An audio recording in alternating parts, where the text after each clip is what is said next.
What's good, YouTube? Masex back with another video, and today we're going to be taking a look, continuing the series, looking at the top 10 wide receivers in this video for the 2025 draft class. Definitely some good depth. There's questions. Okay, is it as deep as 2024? From what I've seen, there's a lot of talent. I've read some scouting reports, and we're still projected to have a pretty solid, pretty good wide receiver class. So I'm really excited about that we're going to take a look at today. And of course, if you haven't already, definitely like and subscribe to this video. We're almost there. We're almost at that 1K mark.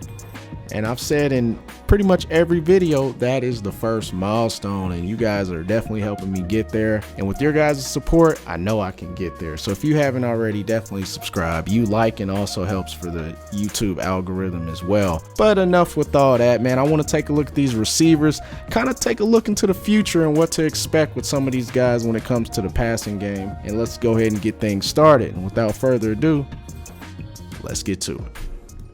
All right, let's go ahead and get things started. We got number 10, and this is according to Pro Football Network's top 10 wide receivers. I did want to mention that part. And at number 10, we have a Ronde Gadson II from Syracuse University, listed at 6'5", 223 pounds. And instantly, when you see a receiver that big, they're going to have some tight end projections at the next level. We saw that last year with Johnny Wilson. This year looks like Gadson has kind of that hybrid label. But if you look at certain sites, some will actually have him already listed as a tight end. So he is on this list because of his upside, his talent. This is more of a projection, and the intrigue with someone 6'5", 220 plus, and also having a very dominant sophomore year as a 19-year-old is always going to leave scouts with intrigue. I've got to watch a little bit of Gadson's play, mainly from his sophomore year, and yeah, I definitely see it. If he can stay healthy and bounce back and have a strong senior year after an injury-riddled junior year, there's really no reason why he's not a top 10 wide receiver prospect based on the talent that he's already exhibited on film.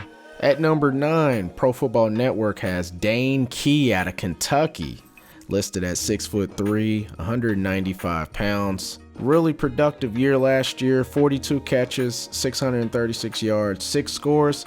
Pretty solid overall. Excellent freshman year in the SEC. That's always a great trait, a great sign on a prospect's profile if they can break out early, especially in a competitive conference like the SEC. Former 4-star, very lanky build, very mobile type of guy, makes the athletic, body contorted type of catches. Really fun to watch. You look at the highlights alone, he looks like he could be a top 3 wide receiver. There's other parts of his game that he still needs to develop and whatnot as a complete wide receiver, but he's fun to watch, and it's one of those where we are just going to have to see Kentucky as a whole if they can take that next step, but we can see if Dane Key also kind of puts it together and becomes a legitimate wide receiver prospect and can leave after his junior year. Next up at number 8, we got Will Shepard. This year he'll be at Colorado after 4 years at Vanderbilt. 6'3", listed around 200 pounds. One of the older prospects in this group. This is his 5th year after 4 years at Vanderbilt. Last year in his 4th year, 47 catches, 684 yards, 8 scores. And Vanderbilt honestly has never been thought of as a juggernaut, especially offensively. So we're going to have to see what he looks like with a top-rated quarterback, or at least projection-wise, with Shedeur Sanders and that Colorado offense, which does have a very nice passing attack. I think this could definitely boost his stock even as an older prospect, being in a more prolific offense at Colorado.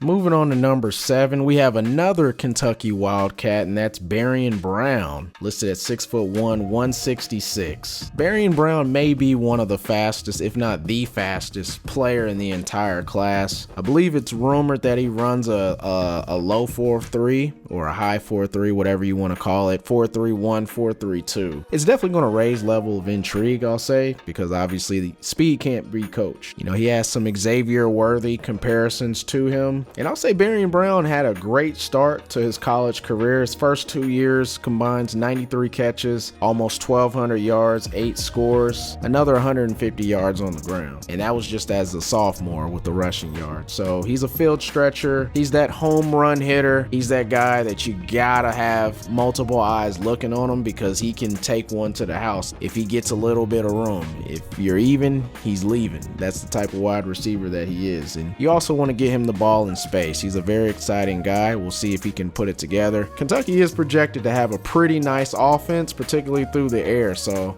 I'm actually with two guys on this list for Kentucky. I'm excited to see them, but definitely Baran Brown is much watched TV. Next at number 6, we have the newly transferred Isaiah Bond. This year will be at Texas after 2 years at Alabama. So last year as a sophomore, 48 catches, close to 700 yards, 4 scores, solid stat line there. We're going to have to see what he looks like with Quinn Ewers. Isaiah Bond, after my comment about Baran Brown being maybe the fastest wide receiver in this bunch, I think Isaiah Bond may kind of have something to say about that. Has the track and field background, and he plays like it.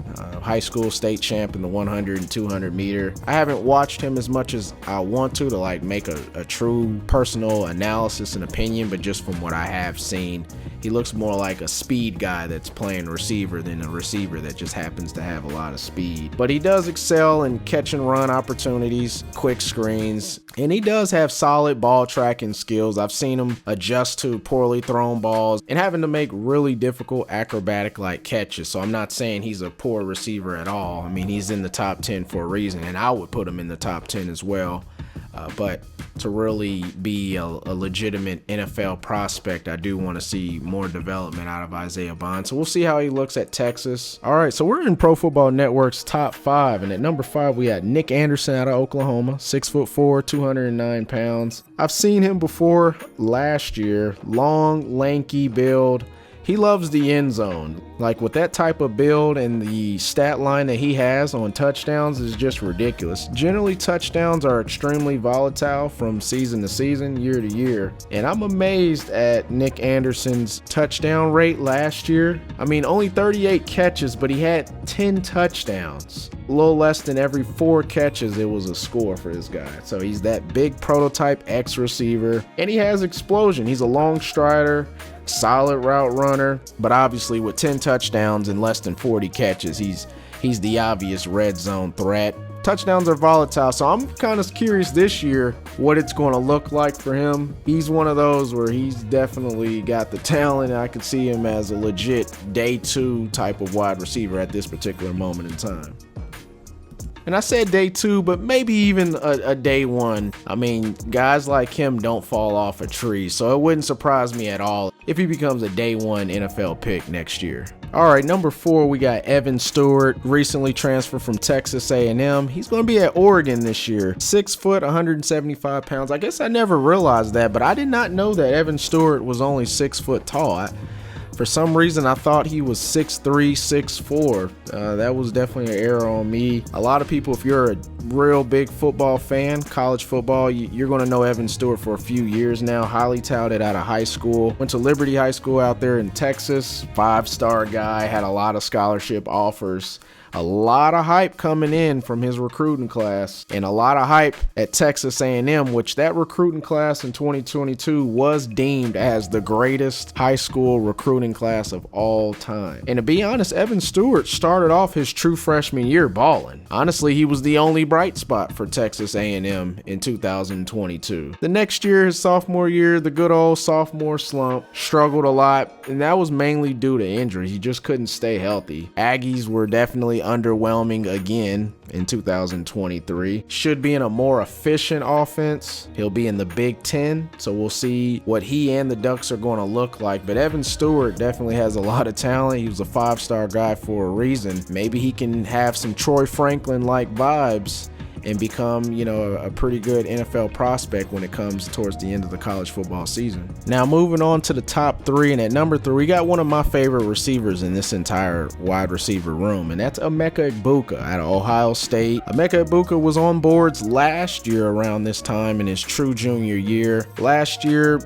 wasn't the best overall. Injuries played a role into his stock. Decided to come back. This will be his true senior year, but he was a highly touted guy, number 1 receiver in the nation, I believe, coming out of the state of Washington. And as I mentioned, he had a very underwhelming junior year, and he's looking to bounce back. Last year, 41 catches, 500 plus yards, 4 touchdowns. Honestly, he could just never get right with the injuries. He was a projected day 1 pick. I think now he's still a projected day 1 pick. 6'1", 210 210 pounds, so he has good size, good thickness, really good run after the catch, excellent route runner. Average QB play last year did not help statistically, but playing with Marvin Harrison Jr. as a sophomore, he had a very high target share, very good stat line, and that was with one of the greatest wide receiver prospects of all time in Marvin Harrison Jr. So this year, with Marvin Harrison gone, I expect him to be that X, that alpha wide receiver, 25 to 30% target share. Hopefully we get a bump up in QB play. They're going to have the elite running game as well. So I'm expecting a lot from him in the offense in general. He is one of the best wide receivers in this class. I definitely see him as a top 20 pick next year if he can put it all together in his senior year. All right, now we're in the top 2, and honestly, the top 4 wide receiver prospects are going to be pretty much the same universally. They're kind of on a different tier than the rest of the wide receivers in this class. Maybe your own personal order may change, but the top 4 I think is non-debatable. But at number 2, we got McMillan out of Arizona, coming out of high school. He's a 5-star recruit, originally committed to Oregon, but then after he switched his commitment to Arizona, which Arizona doesn't get 5-star recruits like a McMillan. He was the highest rated recruit to ever sign with Arizona, and he's quickly lived up to the hype. Honestly, the scouts' mouths are watering right now. He's a legitimate 6'5". I guarantee you he's all of 6'5".